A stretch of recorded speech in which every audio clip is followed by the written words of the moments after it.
Welcome to Under the Surface. This is where we slow down and look at the patterns underneath the way we react to life. Today's chapter is called Control the Controllables, and beneath that title is a tension we all live with. There are things in my life I will never control, no matter how hard I try. And then there are the things that are actually mine. My effort, my choices, my boundaries. Real change starts when I stop fighting for control where I don't have it and take ownership of where I do. Welcome to No One is Normal, the podcast where real stories remind us that none of us are alone. You can also visit the website www.bradhhill.com or www.nooneisnormal.co for resources, updates, and future podcast episodes. I am Brad H. Hill, and each week we talk about the messy, the complicated, and the deeply human moments that shape us and remain in our memories. I am not here to tell anyone how to live. I am here to offer the stories, the insights that made me realize that no one is normal, including me, because healing starts when self-honesty begins. There is a certain kind of fear that shifts as life goes on. When I was younger, I was afraid of the future, afraid of whether I would make it out of the chaos, whether I would ever build anything that resembled stability. As I have gotten older, the fear has changed. I catch myself thinking more about what was guaranteed, that someday my body would give out, that I would lose people I loved, that there would be an end. I had a reminder tattooed on my body for that very reason. Fate is decided, but destiny is chosen. My DNA and genetics will have their say. My family history will have its fingerprints on my timeline, but I still choose what I bring to the mix. I still decide how I live between those two dates. That tattoo is my way of saying I am responsible for my life. My decisions shape everything. I cannot waste my time spinning out over a future that has not happened yet. I can only set myself up for the best possible version of it. At the same time, life does not ask my permission before it throws things at me that I did not cause and cannot control. A fatal accident on a country road, a text message that confirms a betrayal I already felt in my gut, a company deciding to move across the country. These are not things I signed up for, but they arrived anyway. This episode is about that tension, the line between what I can control and what I cannot. It is about the guilt that sat with me for years, after a girl from my school died in a crash I might have prevented. It is about staying too long in a relationship because I did not want to be alone. It is about taking a massive pay cut to chase education instead of comfort. It is also about learning, slowly and painfully, that if I keep trying to control things that were never mine, I lose sight of the one thing I always have some power over: my choices, my effort, my attitude, the way I show up in my own life. There is a certain kind of fear that changes with age. When I was younger, I was afraid of the future. I did not know if I would ever escape the chaos I grew up in, or build anything that looked like stability. As I got older, the fear shifted. I started thinking less about what might happen and more about what was guaranteed. My body will wear out someday. I will lose people I love. There will be an end point, whether I am ready or not. That is where the tattoo came from. Fate is decided, but destiny is chosen. My DNA, my family history, the stuff I did not ask for. Those things sit part of the stage. What I do with the time between the two dates is still on me. The hard part is that life does not just hand you the things you can control in a nice labeled box. It mixes them in with a lot of things that are absolutely not yours. One of the clearest examples for me is a car accident from high school. I lived out in the country and had just escaped a long bus ride by getting my license. One morning, a classmate called and asked me to pick up a mutual friend. I was running late and said no. It felt small in that moment. Later that day, I found out there had been a crash near my family farm and that our friend had died. For years I carried the guilt of that decision. I replayed that morning and tried to imagine every different version of how it could have gone. If I had said yes, if the timing had shifted, if the road grader had not been there. I knew on a logical level that her choices behind the wheel were not mine, but emotionally it felt like I had failed both of them. Every time I drive past that stretch of road and see the cross and teddy bear that still marks the spot, I feel the weight of how little control we actually have. That day is a painful reminder that I cannot control every outcome, no matter how much I wish I could. If I let that fear run my life, I would never make a decision that mattered. I would never take a risk, never open myself up to anything. The only real option is to accept that I cannot reach back and change what happened on that road.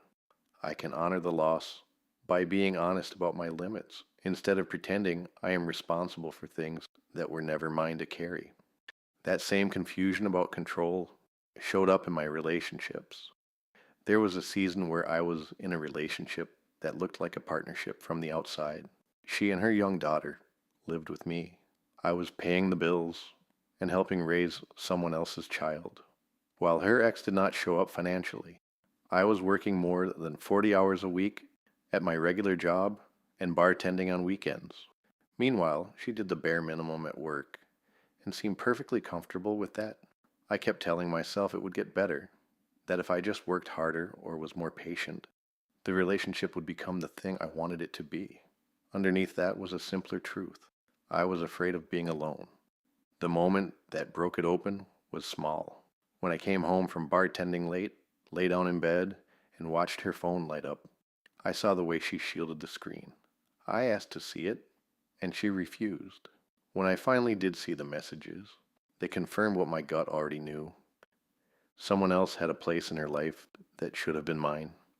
Ending that relationship hurt, but it was also one of the first times I clearly chose what I could control.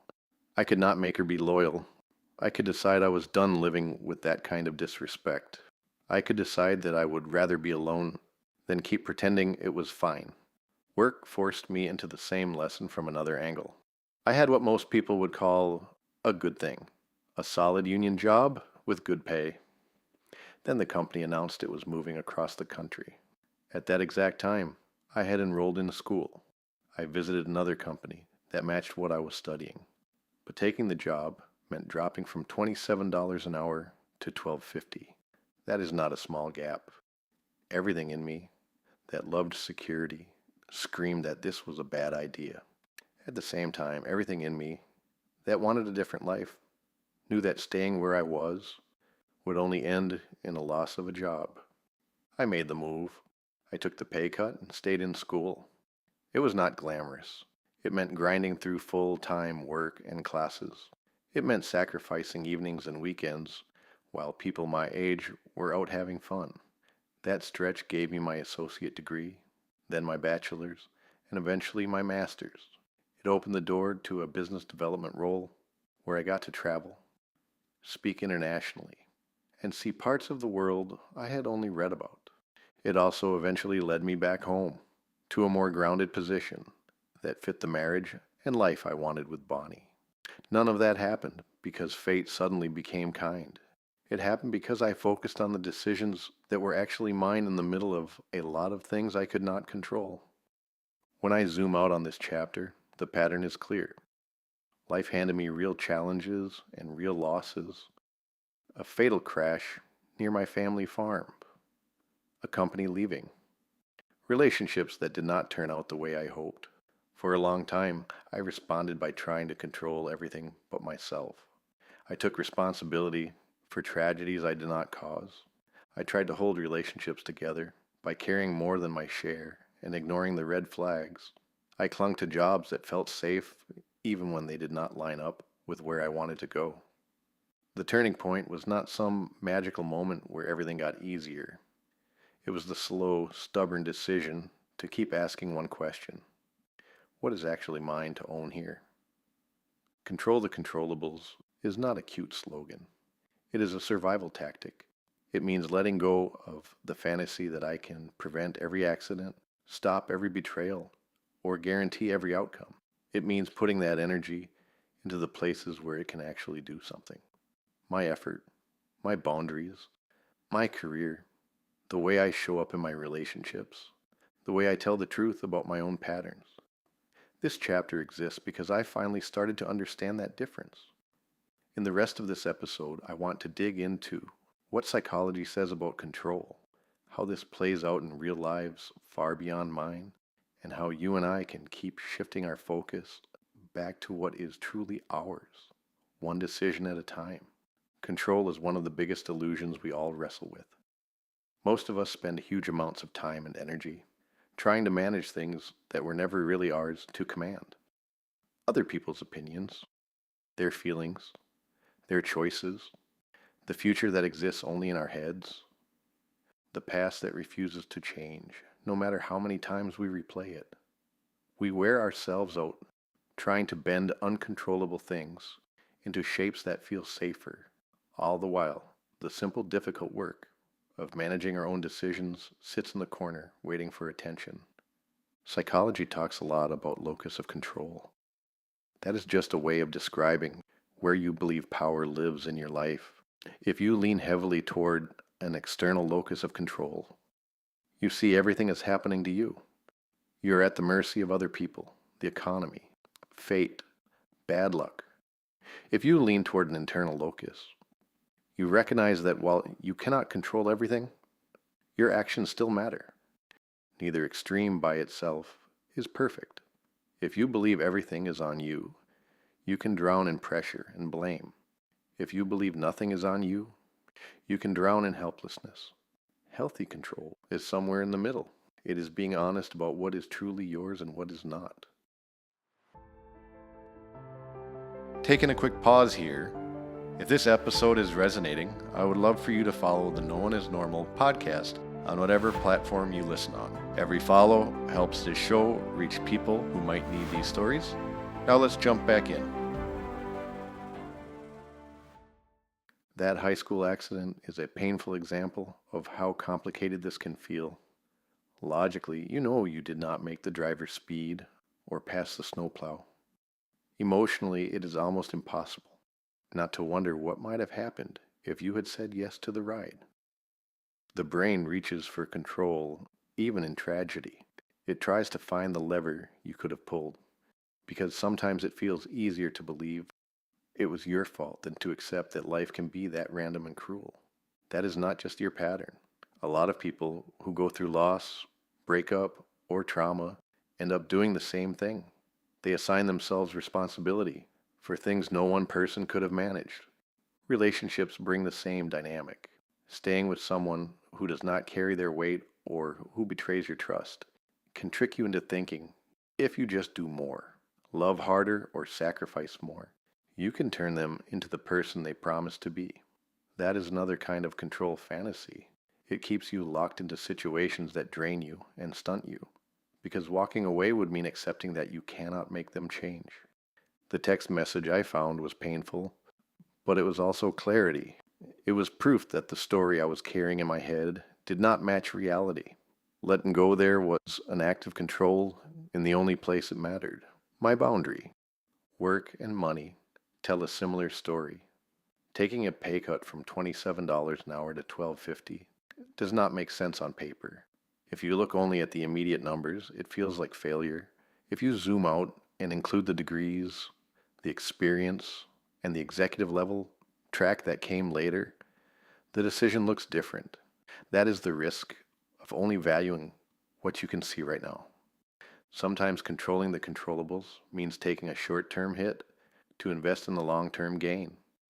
It means accepting that stability is not the same thing as growth, and that you may have to walk through discomfort to build a life you are proud of. The theme underneath all of this is accountability. Not the kind that shames you for things beyond your power, but the kind that asks honest questions. What is my part here? Where am I using other people as my excuse to stay stuck? Where am I trying to control what is not mine instead of doing the work that is? Those questions are uncomfortable. They are also the doorway to real change. When you stop burning energy trying to manage outcomes, you will never fully control. You get that energy back. You can put it into your effort, your learning, your boundaries, your healing. That is where your life actually begins to shift. Not in the fantasy that you can stop every accident or guarantee every relationship, but in the clear-eyed decision to control the controllables and let the rest go.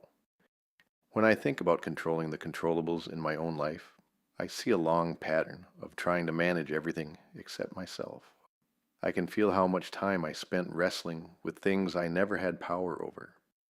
Replaying that crash on the country road, replaying old relationships, replaying jobs that vanished or changed, as if thinking about them from every angle could somehow rewrite what already happened.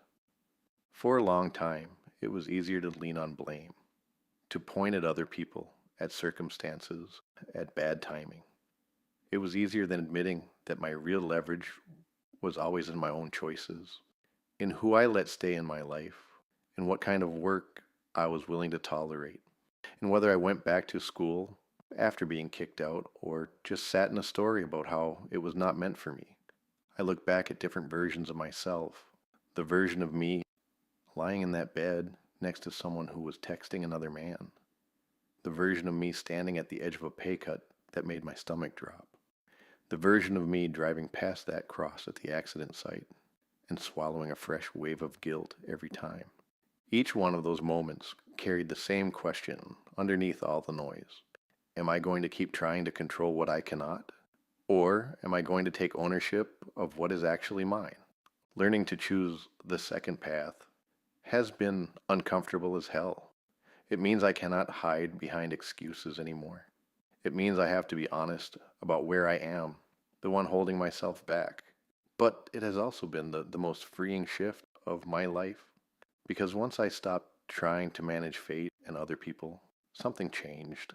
I shifted my focus to my effort, my attitude, my standards, and my next step. My life started to feel less like something that was happening to me, and more like something I was actively building, one decision at a time.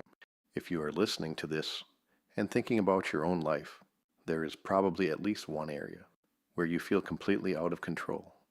It might be a relationship that keeps you guessing, a job that feels unstable, a health issue that scares you, a past decision you cannot stop replaying. It might be something as heavy as a loss or as constant as money stress. Whatever it is, it makes sense that you would want to grab the wheel and force everything into place. The problem is that a lot of us end up white-knuckling the parts of life we were never meant to steer, while ignoring the pieces that actually belong to us. Take a quiet inventory for a moment. Where in your life are you trying to control things that are clearly outside your control? Are you trying to manage someone else's emotions? Trying to prevent every possible bad outcome? Trying to rewrite something that already happened by obsessing over it?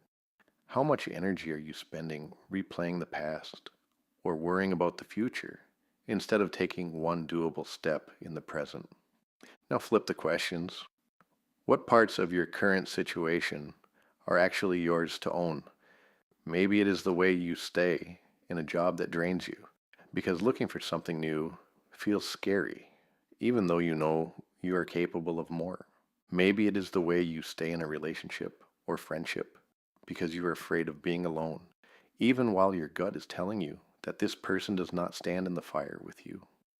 Maybe it is a habit that you keep explaining away with stories about stress or timing, even as it pulls you farther from the life you say you want. This is not about beating yourself up. It is about honesty. What excuses do you catch yourself using that protect you from discomfort but keep you stuck? I am too old. It is too late. This is just how I am. People like me do not get those chances. None of those lines are neutral. They are stories. When you repeat them long enough, they become the script you live by. The truth is that you may not be able to control who stays, who leaves, or what a company decides, but you do have a say in whether you keep investing in places that never invest back.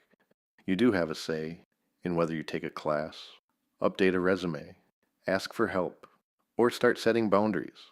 Ask yourself what would look different this week if you focused only on your effort, your attitude, and your next decision, not your whole life, not a 5-year plan, just the next right step. Maybe that means making a phone call you have been avoiding, having an honest conversation, filling out an application, telling someone no, or finally admitting to yourself that you deserve more than bare minimum treatment, even if you are scared to let go of what you have.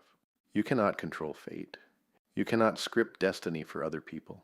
You can show up for your own life with as much clarity and courage as you can muster, and let the rest be what it is. That shift alone can quiet a lot of noise. Life is not fair, and it is not simple. There will always be events that blindside you, accidents you never saw coming, people who leave when you thought they would stay, jobs that vanish, companies that move, plans that fall apart. You do not have to pretend those things do not hurt. You do not have to sugarcoat the impact. What you do have is a choice about how much of your life you spend wrestling with what you can never rewrite, and how much you invest in what is right in front of you. Controlling the controllables is not about pretending you are in charge of everything. It is about finally admitting what you are not in charge of, so you can put your energy where it counts, your effort, your attitude, your boundaries, your willingness to keep going when it would be easier to quit, the way you treat yourself, and the people who actually show up for you. You will not make perfect decisions, neither will I. There will always be moments you look back on and wish you had chosen differently. That is part of being human. The real loss is not in making a wrong turn. It is in deciding you are done steering altogether.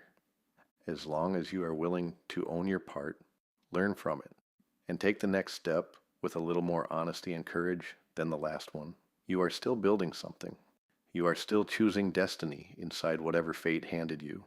And that choice, repeated over time, is where a very different life starts to take shape. That's under the surface, not to control every outcome, not to force life into something predictable, but to understand where my power actually lives.